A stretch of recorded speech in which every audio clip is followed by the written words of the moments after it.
Hi everybody, welcome back to my channel. It's been a minute since I've been vlogging. There's been a lot going on, as you know. Well, some of you don't know. Let me start there. First of all, there was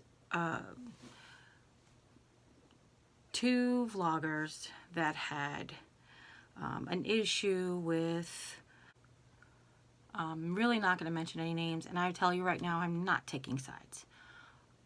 I know for some of you it feels like just one person was in the wrong, but I'll tell you why after some extensive research into the legalities of it, why it was, in my opinion, not handled correctly. Now, for those of you, we'll start with the backstory. This has actually happened to me.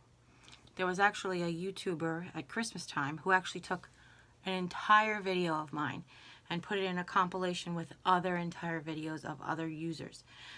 She gave us credit by putting our names on the bottoms of the video, but she did not ask our permission. There is a great, he's a YouTube content lawyer. I mean, he's a lawyer who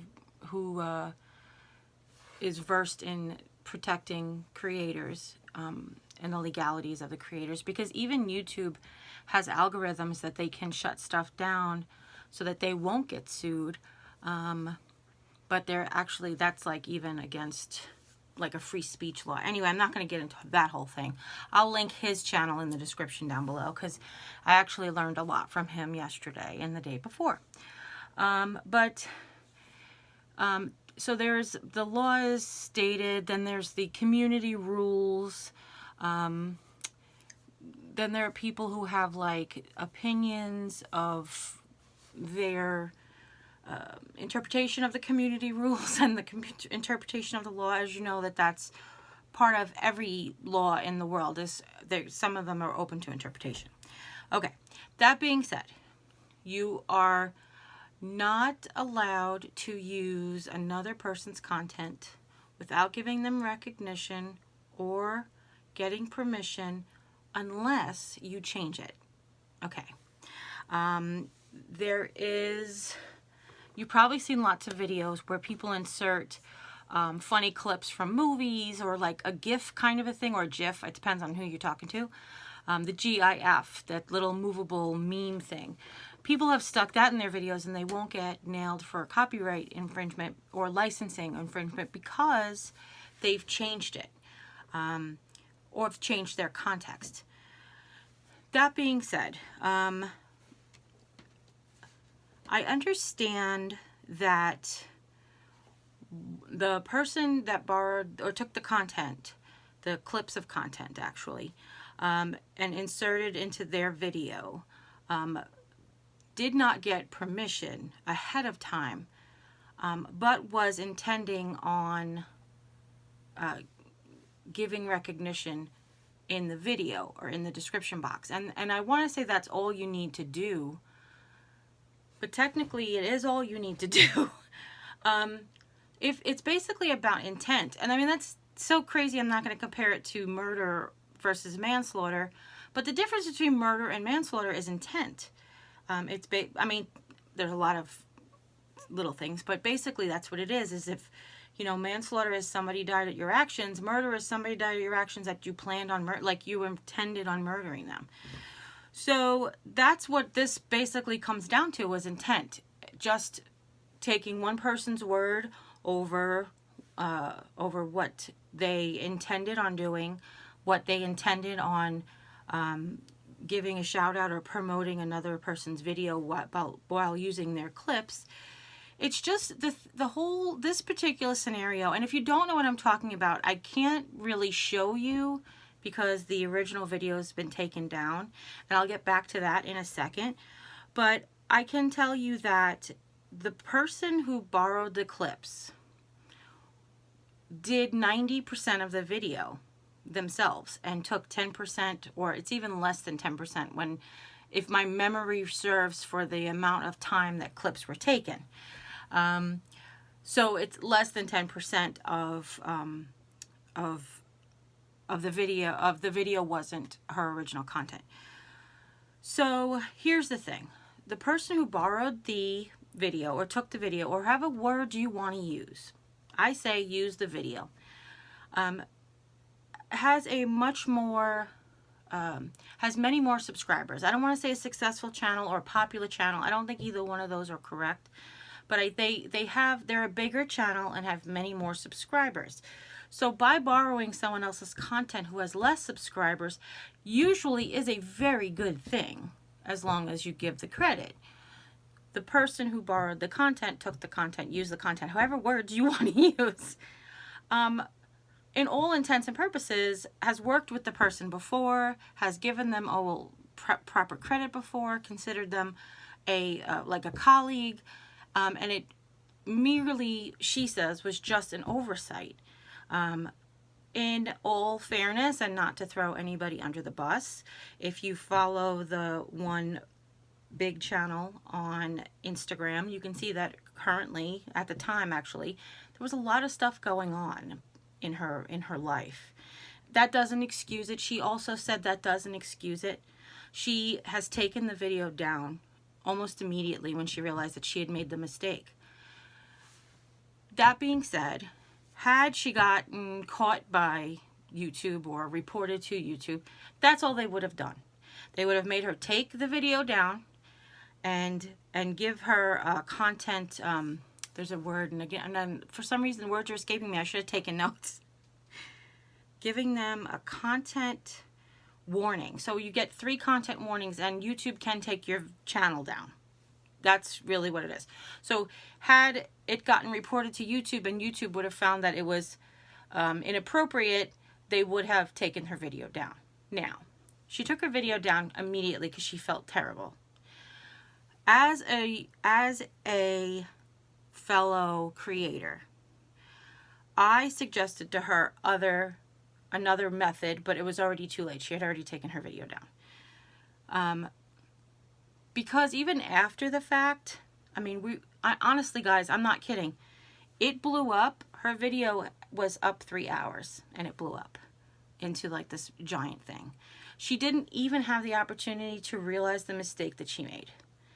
And again, I'm not excusing it. She's not excusing it. 100% not excusing it. However, let's go back here where I said not everybody is innocent on this. The correct approach would have been to contact this creator and to say, hey, look, I noticed my video's in there. I noticed that, and you didn't give me credit, or could you take your video down, or I will report you to YouTube. What instead was, it was brought out in the public forum. And in all honesty, guys, I was so disappointed in our community, not Jeri-Ann Henson's family channel, but the community of Walmart shoppers, Dollar Tree shoppers, DIYers, home renovators.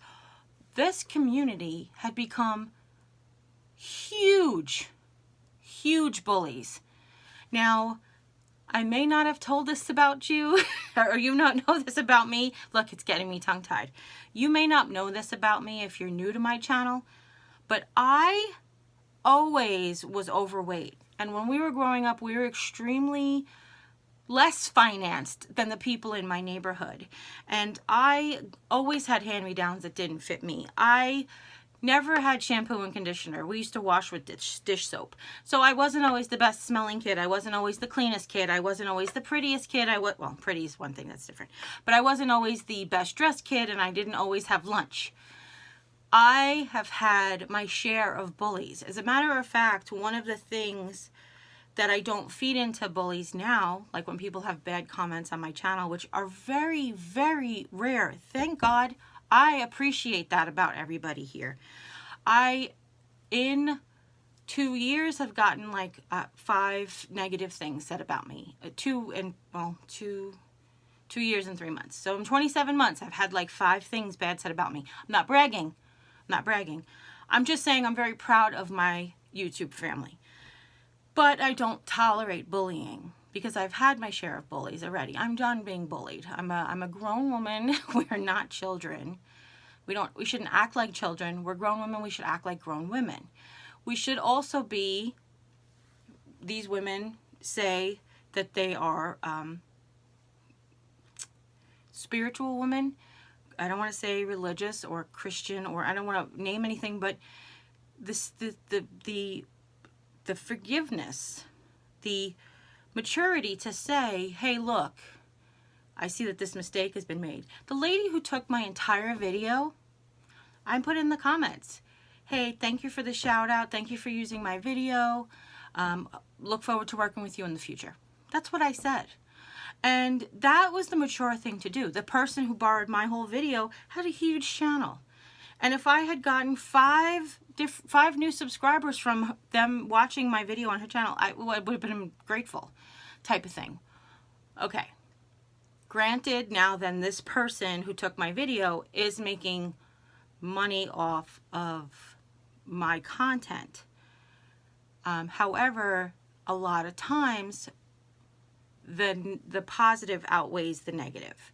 So if 30 people learned how to watch my video on her channel, then came to be subscribers of mine, that's 30 people who I will have view all of my videos, as opposed to just 30 people who have watched one video. If you can get that math, it's not 30 obviously, but if you understand what I'm saying. Anyhow, that all being said, I feel that this community, this format makes you very vulnerable and open to bullying, to name calling, to hate speech, emails, messages. I can't believe the things that I have read on the comments of the different videos. I want to say I'm not just surprised, but I was so saddened, and I'm not going to cry for you guys, trust me. I was extremely disappointed in these people because I thought we had a better community than that. From talking to the one creator, I had not realized how bad it was for her already, with people saying hateful things to her and hurtful things to her. So I hadn't realized how far that gone. I don't know the person whose content was taken. I'm not familiar with if any of stuff has happened to her in the past. I just couldn't believe, knowing the types of videos that we do. You know, we don't get onto YouTube and tell you that you suck and we're beautiful and you should be like us. I mean, there's a lot of people who have channels like that, and I feel like that's almost a positive and negative thing that they're putting out in the world. So if they get attacked, I don't want to say they're opening themselves up to it, but if you put hate out there, you should expect hate back, I guess is what I'm saying. We just put love out there. I didn't expect anything but love to come back. So that's the part that I found like was a head scratcher, was the part that I didn't really get to wrap my head around.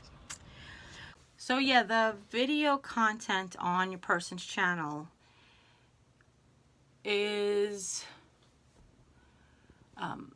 for public use. Once you make your video public, it is for public use. There is community guidelines on YouTube. So it's not against the law. It's against YouTube's rules and regulations. If you have it copyrighted, you have to file for copyright. You know, for a copyright, you have to file for it. If the video content is copyrighted, then obviously that becomes illegal to use the video without permission. But really what it is, it's even the YouTube community guidelines, it's about permission. So if you get permission and you get to use someone else's video, obviously you want to give them credit where credit is due. You want to be able to help promote others' channels. Obviously that's part of a big thing of what we do here. But it's just if you find something wrong, if you find something that's out of place, please address it like grown-ups. And I'm speaking to those in the comments. I'm not speaking to the two creators. I'm speaking to you subscribers, viewers, and watchers of all things YouTube. If you see something's amiss, private message the person, direct message the person. Even put it in the comments, but put it in the comments politely.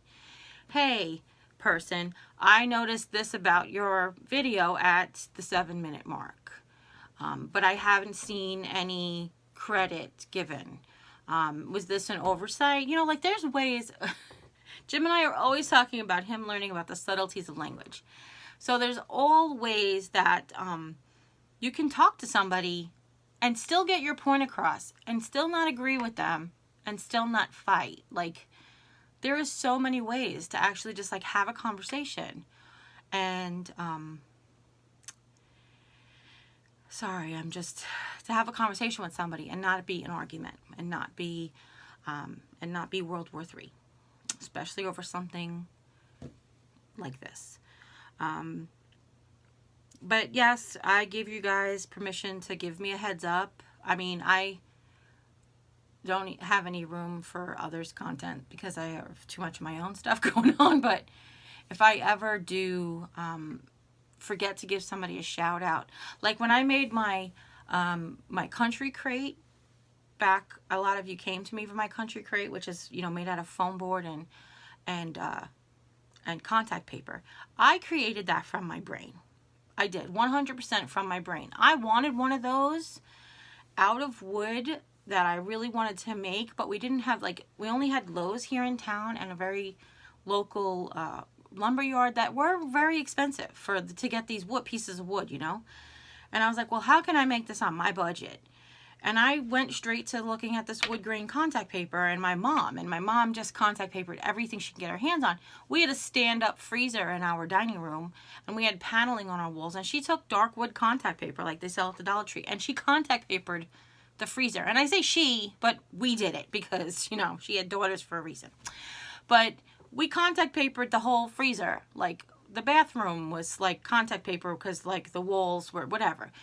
I'm just saying. So I came up with this on my own, and I wanted to make it look like it was wood, so I ended up getting the nails from the Dollar Tree and everything. Well, there are big channels that have copied my country crate, measurements and contact paper and everything. Maybe not the 100% same process, but there are big channels that have copied my work and not given me any credit.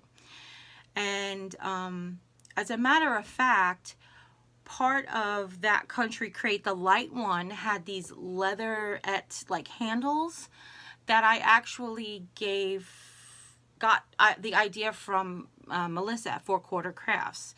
She ripped the leather covers off of those books and used them in a project, and I was like, she's a genius. I know you guys have heard me talk about her being a genius. I was like, she's a genius.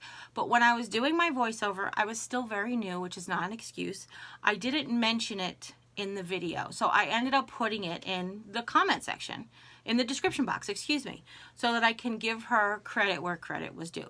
And she didn't do the country crate, and she didn't use those books as handles, but she used those books as leather. So that's where I got the inspiration from.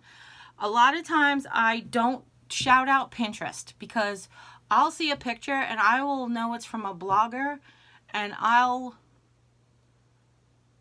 go to the channel on, like, so if you're familiar with Pinterest, Pinterest has like boards, like, so that things come up and you click on it and it's a link to someone's channel, and it's a blogger's channel. And a lot of times the blogger has the picture from some other blog, and you could like literally go down that rabbit hole of trying to find who the original creator was. And a lot of times you don't even know. So I'll just blanket say I was inspired by Pinterest. Now, very rarely do I copy it 100% of how I saw it on Pinterest, or I might see it and then make it my own way. Like, you know, they did E6000 and painter's tape and spray paint, and I did like hot Gorilla Glue and freehand painting and you know, just use sponge painting or something, you know what I'm saying? Like, so I'll see the finished product and I'll try to duplicate what it looks like in the finished product, but I won't do their same thing. Anyway, I try to always give credit where credit is due. If I get inspired by another creator, I will 100% always try to give them a shout out, because it's what I would expect somebody to do for me. And even though they don't always, doesn't make my decision to do it any less. Because 2 wrongs don't make it right, or or eventually somebody will learn that this is how you're supposed to do it, or whatever. So anyway, that being said, I appreciate you listening to me rant this whole time about creators sharing content. I will make sure to put that link in the description box down below. He's got a very interesting channel. I think it's only 11 months old, so it's not a ton of content on there, but the things he does have are very poignant, especially for the creators out there that are watching this. If you ever want to use like others' music or whatever, he's got a whole bunch of different tips and techniques and rules and how-tos to get your channel grow successfully as well as legally. Okay? So listen, guys, I love you. As always, take care. God bless. We'll see you next time.